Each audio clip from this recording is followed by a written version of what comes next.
seemingly a contradiction, because the translation was, it is good for a man not to touch a woman, and then but. So he seems to contradict what he just wrote. Well, that's not the case. You know, that word but it's actually a Greek word which can mean, I'm not going to say it can mean anything. Actually, it can be left untranslated. It can mean and instead of but. Remember that chapter where Joshua frequently says, you have heard that it was said to those of old, this and that, but I say to you, same thing. It's not a contradiction, it's an addition, it's a clarification. It should be, and I say to you, and here in this case, a better translation would be, well, no, so, well, yeah, I'm answering your question now, well, because of whoring, that each one have his own wife, and that each woman have her own husband.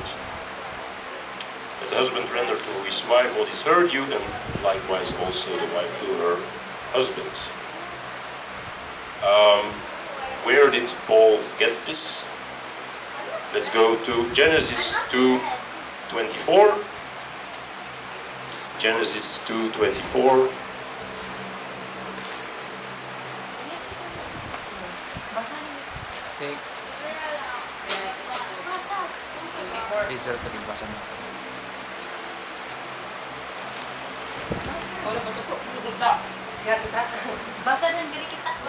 For this cause a man shall leave his father and mother, and cleave to his wife, and they shall become one flesh.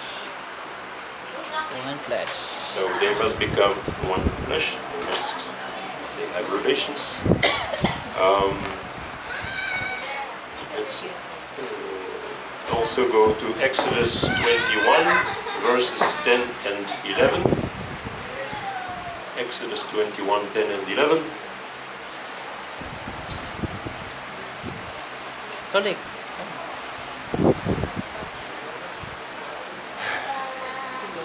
If he takes another wife, her food, her covering, and her marriage rights are not to be diminished. And if he does not do these three for her, then she shall go out for naught without silver. This passage in Exodus 21 is in the context of slaves. Of course, it is obvious that if even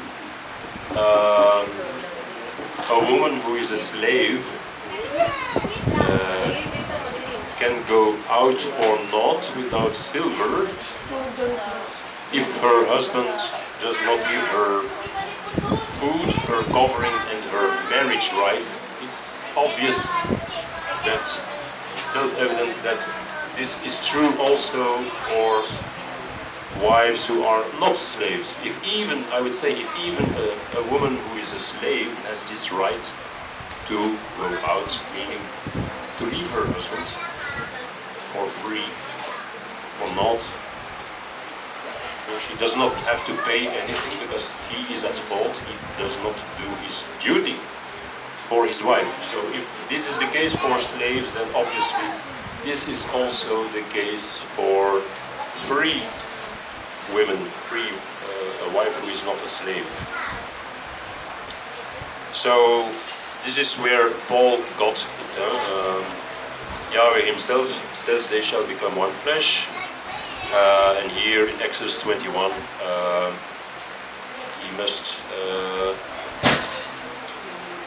give her marriage rights, as it is called here, and also her food and her covering.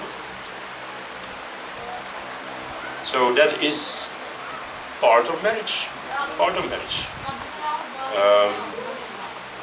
It's actually an order.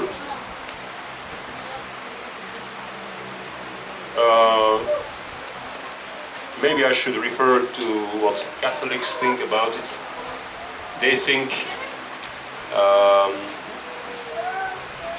become one flesh, that is to have children. But of course Yahweh wants children, that is quite true. Yahweh certainly wants married couples to have children. It would be against nature for a healthy man and a healthy woman who are married to say, we don't want children. We don't want. Well, Yahweh wants what is called a godly seed. He wants children. He wants us to reproduce.